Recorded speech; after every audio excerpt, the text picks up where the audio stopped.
Greatest Nigeria students! I am particularly very pained because of what my eyes is seeing at this institution. The builder of men! I'm pained because I joined this faculty. This place was Faculty of Education, and I joined the Department of Technology and Vocational Education here in 2007. Remember. And I never expected to meet these dilapidated and moribund buildings the way we left it early 2011, 2012. And a cause for concern. And the Vice Chancellor is the one that lured me to be here today to come and see. And I've seen. And seeing is believing.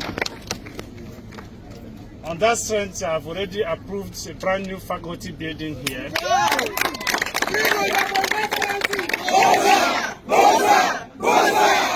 And we're not also stopping there. Hello? We are not also stopping there. There's a lot of challenges that the students may not know, but you will realize it when you graduate and leave this institution.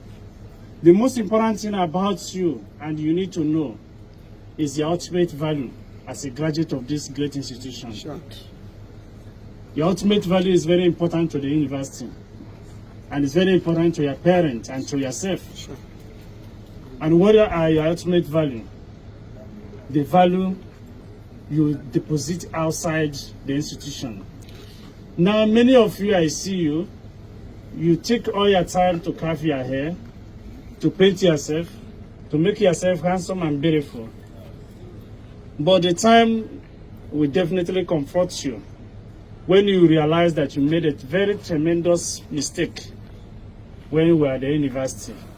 Many of us realized our mistake. I came out from this great institution, this faculty with third class. And when I came out, I was confronted with that third class. When my mates are photocopying their result, I will be hiding my own. And that made me to start afresh.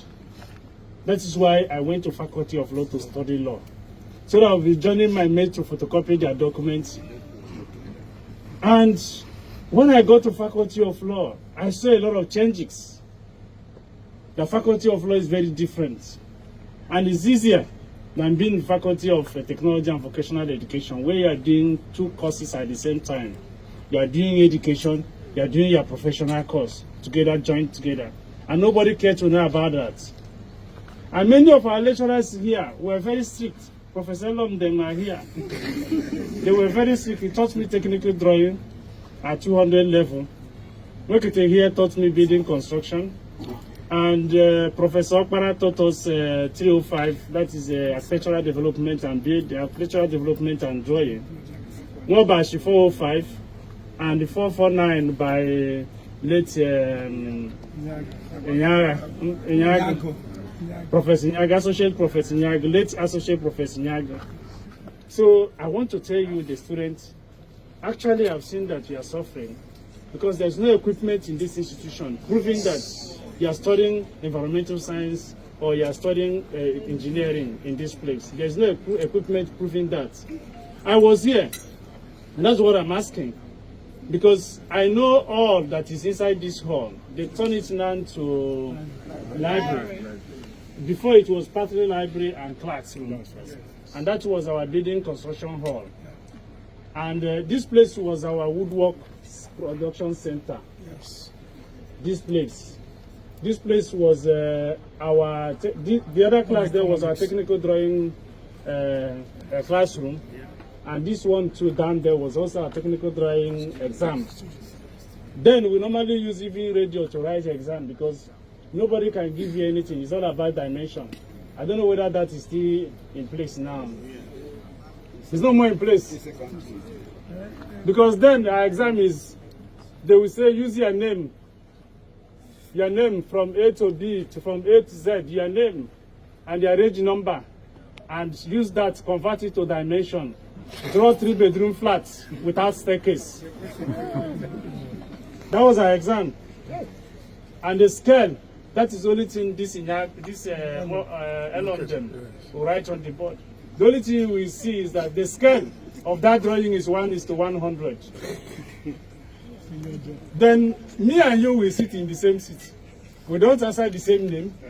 We don't also have the same range number. So there's no way I can copy from you, and there's no way you can copy from me. And the time for exam is 4 hours. But you will stay there, 4 hours will go. You will not finish running one line. Eh? Because there's no way you can cheat.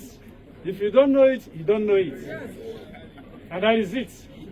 But I'm very grateful because we learn a lot from them, and they are no more willing to give it back to you people the way they gave it to us. Yeah. They are no more willing. I can see now that Elon was very wicked.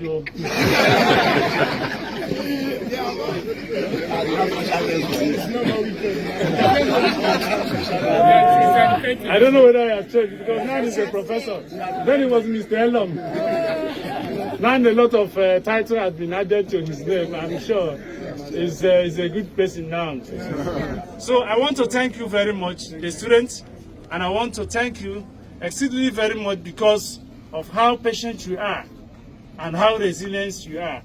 And I want you to be focused, be concentrated. Just face your subject. Face why you are here. Then at the end of the day, you have something to tell your parents and something to show to the world. That is the only thing I want to ask you and I want to beg you. Based on all those equipment and all the facilities that you are lacking, just keep it. It's for time. With time, all these things will be the thing of the past. And I promise you, because this is the faculty that made me what I am, I must make this faculty to be one of the best.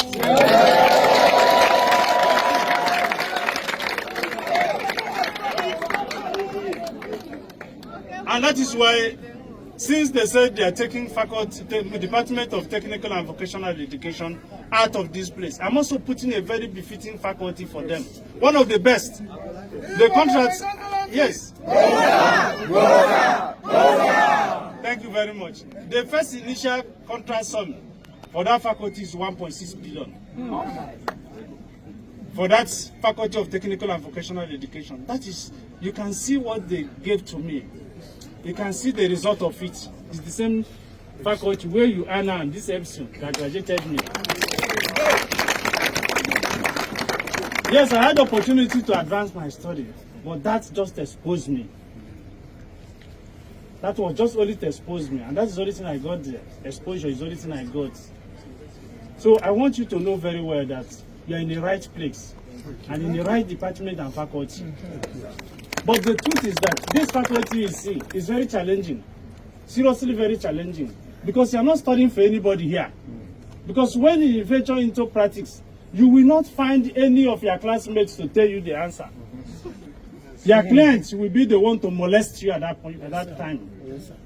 And your certificate will be threatened. So that's the only thing I want you to get from me. So when you will be practicing, you won't see me, you won't see Professor Elon. You will not also see Dean. You will not also see Professor Ndem, who is also a very good gentleman. I don't know whether he's a gentleman now. He was a very gentleman. He's the one that taught me anatomy. He taught me anatomy here. I'm sure many of you does not know the meaning, why you should also go to his class. Whether you are doing that course or not, you need it. Because if you're a builder or a civil engineer and you don't know anything about anatomy, you can throw a house that nobody can climb the step. Because you need to know the function of organs and structure of a human being. That is what Professor Elon here taught me, Professor Ndem here. He taught us. I don't know whether people are still doing anatomy here, I don't know. Are you still teaching that? Okay. But I'm sure many of you don't know it. When you finish from this place, your step, you need to ask your client. You need to work with your client. You need to take your client around. You need to discuss with your client. See how your client is moving. See how he's functioning. Whether he can climb a step of landing of 300 and the risers of 600, 150, or riser of 225, or riser of 300, or 450, or less than that. Because 75 is also a good riser too. Who are those in 300 level here? Okay, if I have time, I would have taken you on the processes of building. You know you're doing that as a course. You're doing building processes as a course here. I would have taken you at that processes, especially in the waterlogged area and the swamp. The difference it follows. I would have taken you, but you will learn it here practical. And that's why I say you must be the one to do the project, so that you will learn it practical and you will practice it, especially setting out the setback meters. You need to know it. You need to know the reason why you have that setback, the burden, the foundation. Before you start digging, why you do marking, you need to know why those things is in place. You need to know the processes from the beginning to the end. When I was here in my 200 level, I started asking myself question: how do you start decking? How do you start decking? When you get to the and calculation of load. Remember it very well. Calculation of load as a civil engineer is different from calculation of load as a builder. Sure. It's different. The data you collect in calculation of load as a civil engineer is far, far different. If you do that, a civil engineer can do a dimension of 115 meters and call it span, single span. But you as a builder, no matter how you load the columns, remember, if you are doing a single span of 15 meters, that you do strain and stress analysis of the column and also of that beam. Because if you didn't do strain and stress analysis to get the lasting limit of that, the building will collapse in your hand, yo. It will collapse in your hand. If you don't know it, ask your lecturer here to teach you. Thank you, sir.